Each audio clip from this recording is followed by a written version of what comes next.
sommes avec Jean Ndiaye. Jean Ndiaye est ingénieur des mines, économiste, auteur du livre Les secrets du pétrole et du gaz, opportunités ou malédiction pour l'Afrique. Point d'interrogation. Jean Ndiaye, merci d'avoir accepté notre invitation. Votre livre vient pratiquement à point nommé. C'est un livre prémonitoire. Parce qu'aujourd'hui, la question du gaz et du pétrole se pose au Sénégal. Récemment, les nouvelles autorités sénégalaises étaient en Mauritanie. Le président Bassirou Diomaye Faye a rencontré son homologue mauritanien, mauritanien Al-Ghazouani. La discussion a porté sur le contrat qui lie le Sénégal et BP. Les deux pays ont décidé de s'unir, de travailler ensemble, d'aller pour contraindre BP à respecter ses engagements, parce que BP voulait remettre en cause le contrat initial en augmentant sa rémunération. Que peut-on dire de ça? Merci de l'invitation, M. Diop. Un contrat de développement d'un puits de pétrole dure au moins 5 ans. Le développement de qui? On vous donne d'abord une autorisation de démarrer le travail. D'accord. N'est-ce pas? Et ça, on le fait 5 ans avant le premier baril. Et si, à ce que je sache, il y a eu un report. Donc, et pendant la période de développement, tout ce que l'on extrait pour évaluer la réserve appartient à la compagnie. D'accord. S'ils prolongent le délai de qui, ça veut dire qu'ils vont continuer à faire de l'évaluation. Et cette partie-là, le jugement n'est pas inépuisable. Ce qu'on enlève avant de faire appliquer le contrat de partage de production va au détriment des deux pays. En termes clairs, quand on commence à exploiter le pétrole et le gaz, les premières années, tout ce qu'on exploite appartient à la compagnie. Dès l'instant que vous n'avez pas déclaré officiellement que vous êtes en période de production, ce que la compagnie extrait pour l'évaluation des ressources lui appartient, parce que c'est elle qui a engagé les dépenses et le pétrole qu'on doit partager n'est pas encore déclaré. Donc à partir de ce moment-là... Je comprends bien aujourd'hui. Par exemple, le contrat que le Sénégal a signé avec des grosses compagnies de pétrole de gaz. Ouais. Si on n'a pas encore dit que la période de production a démarré, tout ce qui est extrait entre la période de développement et la période d'exploitation appartient à la compagnie. C'est ce qui est en cours dans tout le monde.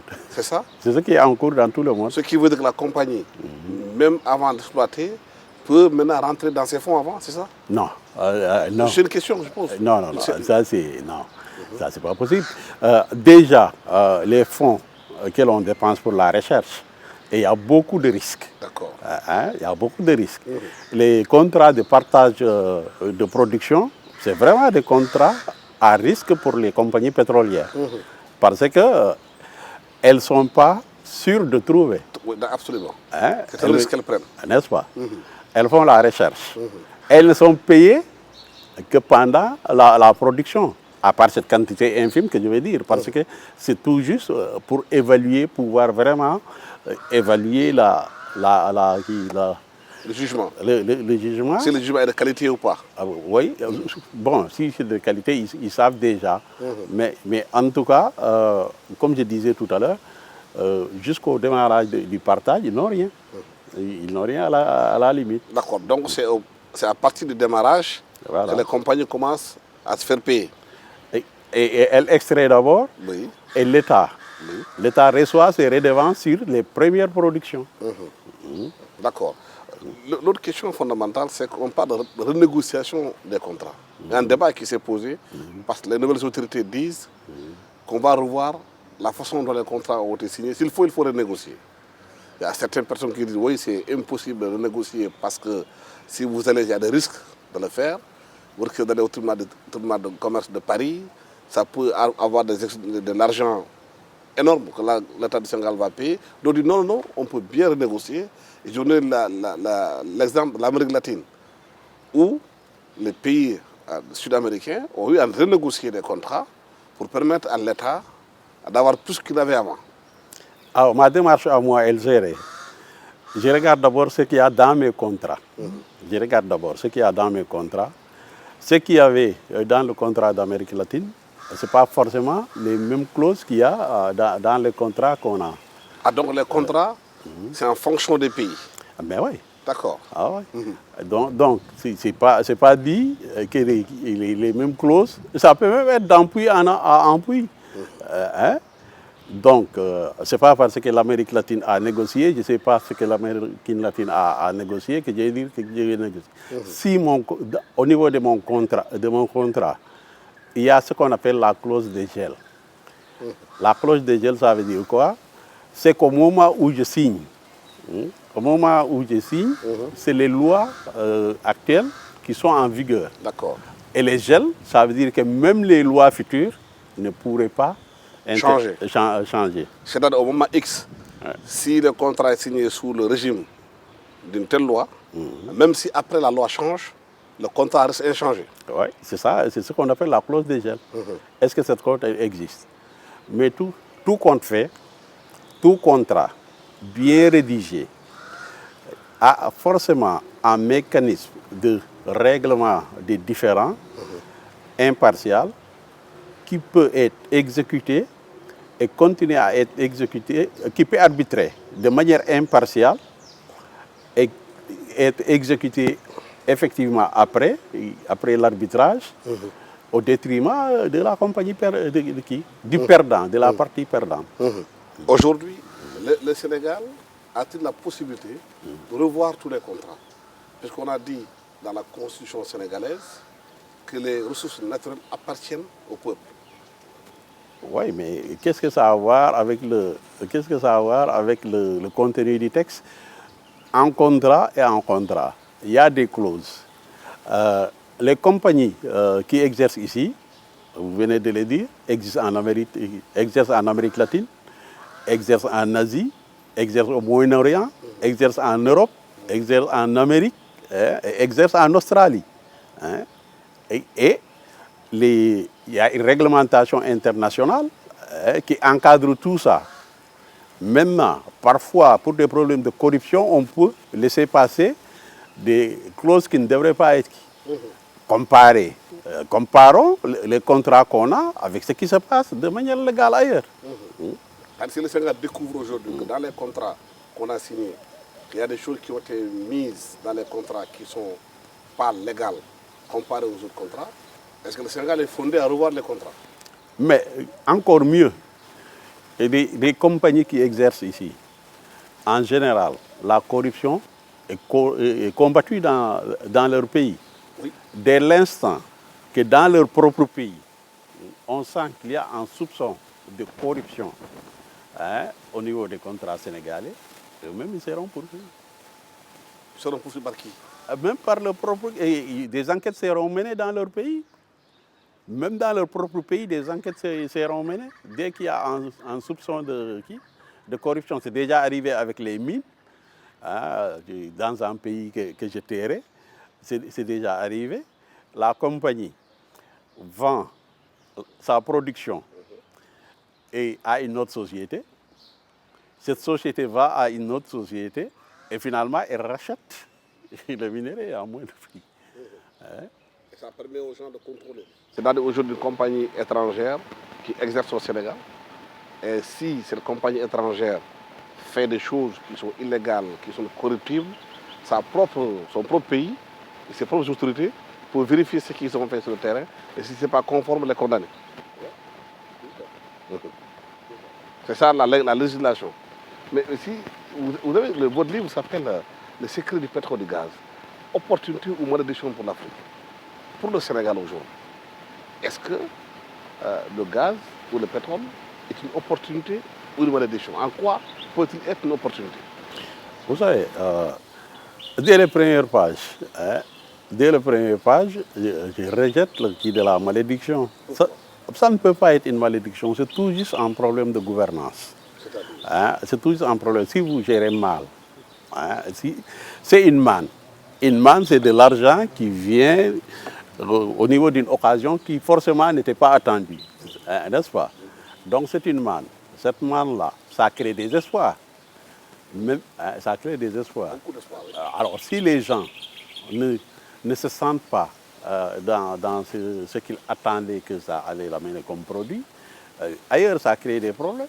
Et ici, le centre qui, je me dirais que même la malédiction a pris la forme d'un décret. Vous croyez que s'il n'y avait pas de pétrole, tous les problèmes qu'il y avait au Sénégal, il y aurait eu? Je me pose la question. Est-ce que s'il n'y avait pas de pétrole, 2021 et 2023 auraient lieu dans ce pays? Mais pour vous, ce qu'on a connu comme tension politique, le soubassement, ça doit être peut-être la découverte de gaz de pétrole qui a aiguisé les appétits, que la compétition politique est devenue féroce, c'est ça? Mais si vous voyez là, le paragraphe en regard, hein, en regard sur la gouvernance, je disais que quand les institutions électorales sont libres, indépendantes, avec une société civile libre, hein, les élections sont transparentes, les fonctionnaires sont souvent compétents, et tout le monde, il y a une égalité envers la justice. On a bloqué les élections dans ce pays. Donc ça, c'était prévisible dans des pays où il y aura forcément un changement à cause de la manne pétrolière et gaz. Le livre là, il a été écrit en 2019, oui, n'est-ce pas? Avec la Covid, elle n'était pas sortie. Oui. Mais dans le livre, on envisageait déjà cette situation-là. Ça veut dire que dans les pays où on a le pétrole, hein, souvent, la conquête et la conservation du pouvoir sont des éléments déstabilisateurs. Et c'est ce qui s'est passé dans notre pays. Si certaines sources comme Amnesty parlent de 60 morts, d'autres parlent de 80 morts, mais tout ça, le pétrole, le soubassement de tout ça, peut pousser les gens à aller jusque-là? Non, je n'ai pas dit ça. Je vous demande. Je n'ai pas dit que... Mais ce qui est sûr, c'est que à chaque fois qu'il y a des découvertes, le terme malédiction, c'est le vocabulaire international même qui le dit. La malédiction des ressources naturelles. Et c'est quasi sûr, je suis persuadé que s'il n'y avait pas de pétrole, ce qui s'est passé en 2021 ne se serait pas passé au Sénégal. Oui. Parce qu'on a vu, quand on parle de malédiction, on a vu ce qui s'est passé au Nigeria, qui est un pays qui a du pétrole, qui c'est récemment que le Nigeria commence à raffiner son pétrole grâce aux investissements de Dangote. On a vu ce qui s'est passé au Tchad, en Centrafrique, au Gabon, des pays qui ont des ressources énormes. Mais la population est dans une pauvreté extraordinaire. Au moment où j'écrivais le livre, le Nigeria exportait la quasi-totalité de son brut et importait 70% de ses besoins en carburant. Mais comment on peut comprendre ça? Un pays comme l'Inde s'enrichit en achetant le brut africain pour vendre aux pays africains du C'est-à-dire l'Inde importe le pétrole brut africain et nous revend, le raffine et revend aux Africains. Ouais. Et quand même, aller à 2500 mètres sous terre, extraire le pétrole à Sangomar, nous on ne sait pas faire. Mais raffiner quand même on sait faire. Donc la technologie du raffinage quand même est accessible aux Africains. Là c'est en privé. Heureusement qu'en privé a investi pour pouvoir raffiner dans son pays. Moi je ne comprends pas pourquoi se limiter tout juste et à extendre la capacité de la SAR. Moi, j'aurais construit. Une nouvelle raffinerie. Moi, j'aurais construit. Vous pensez qu'avec le gaz et le pétrole que le Sénégal a eu, qu'il faut davantage investir dans la raffinerie, créer des emplois, créer une nouvelle raffinerie, pour que le Sénégal puisse raffiner tout son brut? Mais depuis plus de 50 ans, on vend du pétrole sans avoir une goutte de pétrole sur notre territoire. Et vous ne comprenez pas l'option de ne pas créer une nouvelle raffinerie. Au lieu d'étendre la SAR, il aurait fallu créer une autre nouvelle raffinerie. Aujourd'hui, aujourd'hui, la technologie a beaucoup évolué depuis l'installation de la salle. La technologie a beaucoup évolué. On aurait fait une nouvelle raffinerie. Et avec la technologie, ça serait beaucoup moins cher et plus efficient. Plus rentable. Mais il y a aussi un débat qui s'est posé. À un moment, la SAR avait des différends avec la compagnie BP. La compagnie BP voulait commercialiser directement ce qu'elle prenait comme gaz sur le marché international, le vendre. Le Sénégal dit non, il faudrait que ce gaz passe d'abord dans les raffineries au Sénégal, dans les tuyauteries au Sénégal, alimente la Sénélec pour nous permettre, nous Sénégalais, de baisser les coûts avant de vendre. Ça, le Sénégal a très bien un contrat commercial. Ça, le Sénégal il y a une différence sur ça. Le Sénégal a très bien agi et le problème se pose souvent dans ce type de contrat de partage de production. BP, ce que BP voulait vendre, c'est ce qui lui revient. Quand je disais tout à l'heure qu'on partageait, dès qu'on démarre l'exploration, on partageait. Donc, BP veut vendre. Mais quand même, les pays hôtes, effectivement, et ça, le Sénégal, il faut applaudir. Si le Sénégal a réussi à faire ça, effectivement, il y a très peu de pays qui le font parce que les sociétés internationales les imposent parfois. Alors, si le Sénégal fait ça, qu'est-ce que ça pourra faire? Ça pourrait créer, au lieu de raffiner le pétrole, les gaz seraient utilisés et adhère la stratégie gas to power. Hein? Avec cette stratégie gas to power, on prend ce gaz-là, on fait des turbines à gaz et on produit de l'électricité sur la base de gaz, ce qui pourrait baisser les coûts de l'électricité et encourager l'industrialisation. Pour le gaz et le pétrole, on parle souvent que de produits, mais il y a toute une chaîne de valeur qui l'accompagne. On parle de dérivés avec lesquels on peut faire du caoutchouc, on peut faire de l'engrais. Est-ce que vous pensez qu'au Sénégal, justement, on a travaillé sur cette chaîne de valeur pour pouvoir capitaliser tout le potentiel? C'est ça la pétrochimie.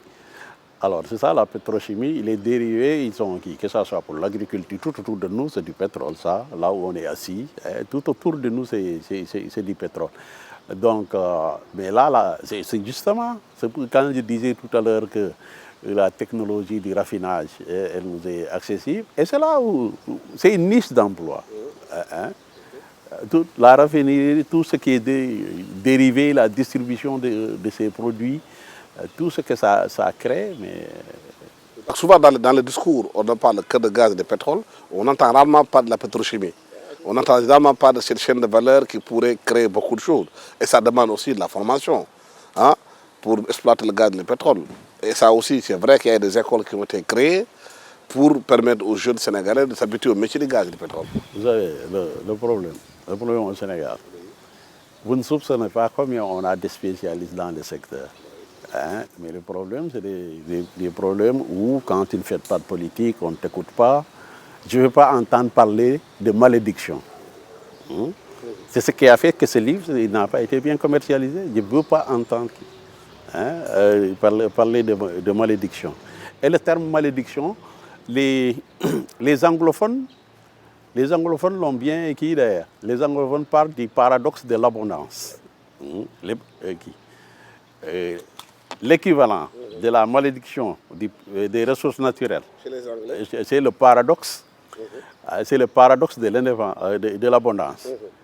Les gens du Sénégal oriental, ils sont assis sur l'or. Ils sont assis sur l'or. Et pourtant, c'est la région la plus pauvre. Avec des usines. Des usines. Dans le nouveau discours qu'on entend avec les nouvelles autorités, elles insistent beaucoup sur la transformation localement des produits, que ce soit le gaz, soit le pétrole, que ce soit les mines, qu'on doit d'abord au Sénégal transformer ces produits avant de les exporter. Mais c'est ça la valeur ajoutée. Mais c'est ça la valeur ajoutée. Tu crées une industrialisation, tu crées de la richesse, et c'est ce qui fait que tu évites ce que les gens appellent le syndrome hollandais. Ou quand ils ont eu, le pétrole, ils ont négligé l'industrie, ils se sont désindustrialisés et après il y a eu des nouveaux problèmes. Ça, ce que vous venez de dire là, ça fera que la manne pétrolière est utilisée dans une nouvelle économie, ce qui va élever le PIB et créer des emplois. Ce qui fait que même si le pétrole n'est plus là, son impact sur le développement du pays va continuer. Même pour les mines, quand vous avez une mine, vous faites la production, raffiner l'or, ce n'est pas compliqué, que ce soit de la raffinerie, que ce soit la raffinerie du pétrole ou du gaz, raffiner l'or, nous on sait le faire. Le problème c'est toujours financer les. Nous, qu'est-ce qu'on fait? On développe des industries australiennes, marocaines, turques, pendant que les 4 Sénégalais sont là. On a résolu les mêmes équations, on a fait les mêmes dissertations que ces gens-là.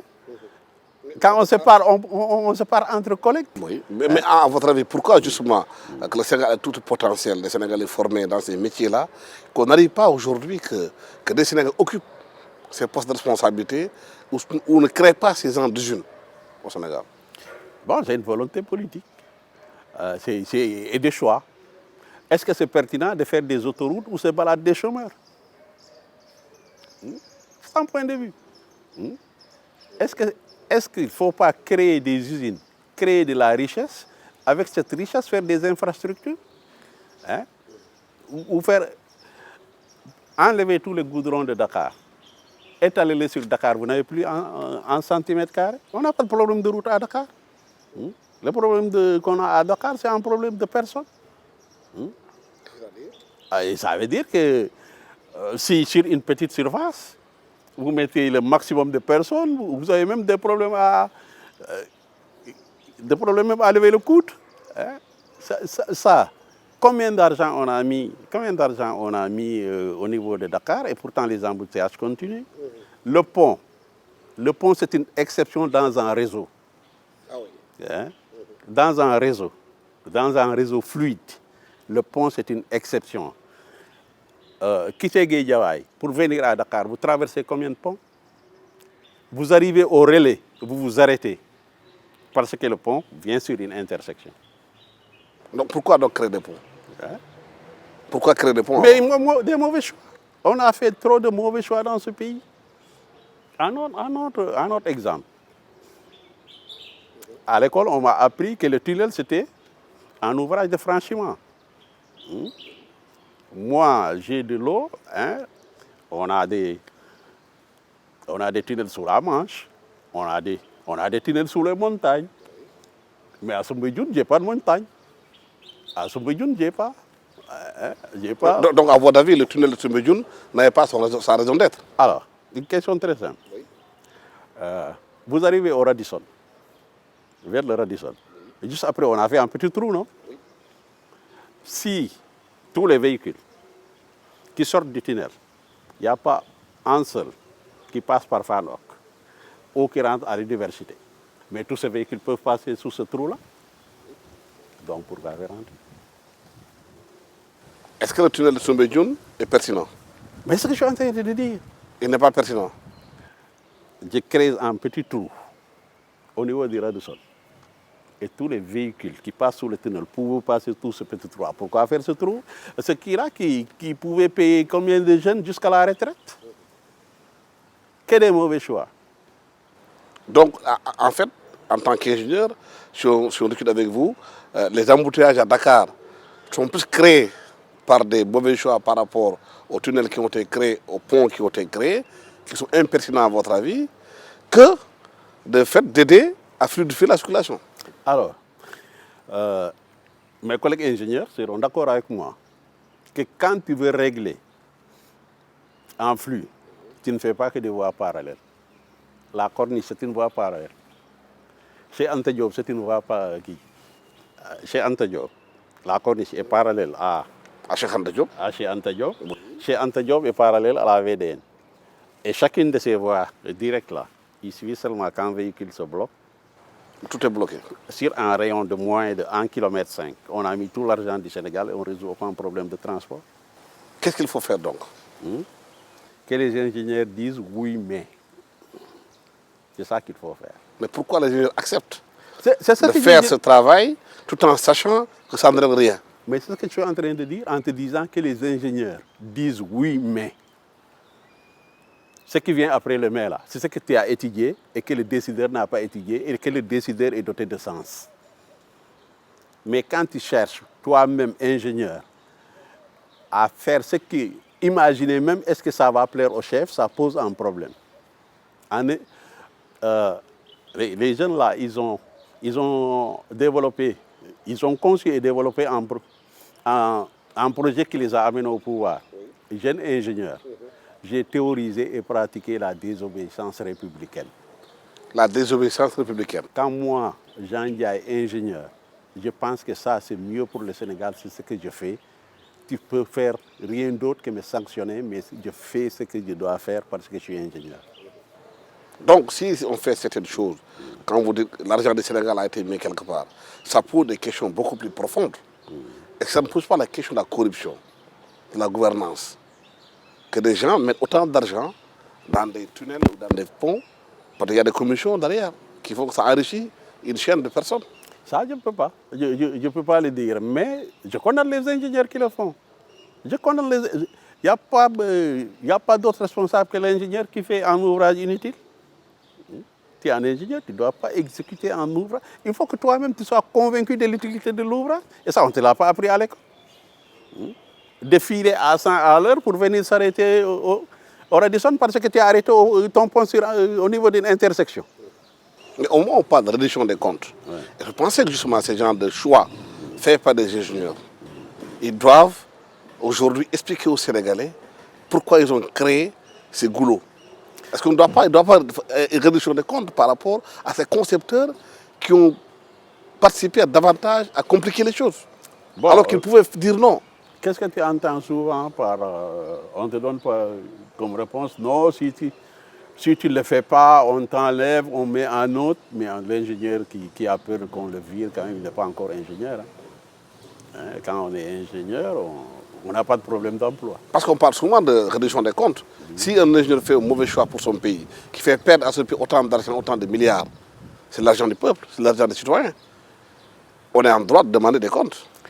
Alors ça, tu pourrais le faire, vous pourriez le faire, excusez-moi, vous pourriez le faire si il y avait un ordre des ingénieurs. Vous avez l'ordre des médecins. Il n'y en a pas d'ordre des ingénieurs? Il n'y a pas l'ordre des ingénieurs au Sénégal. Pourquoi?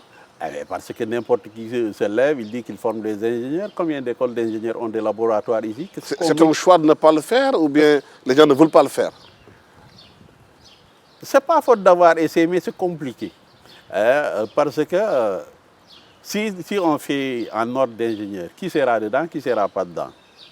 Quand chacun se lève, dit qu'il est ingénieur, un ingénieur qui fait tout son cycle au tableau, qui n'est jamais allé sur le terrain, qui n'a jamais rien conçu. Et celui-là, vous le mettez dans un ordre, et l'ordre est responsable de ce qu'il va faire sur le terrain.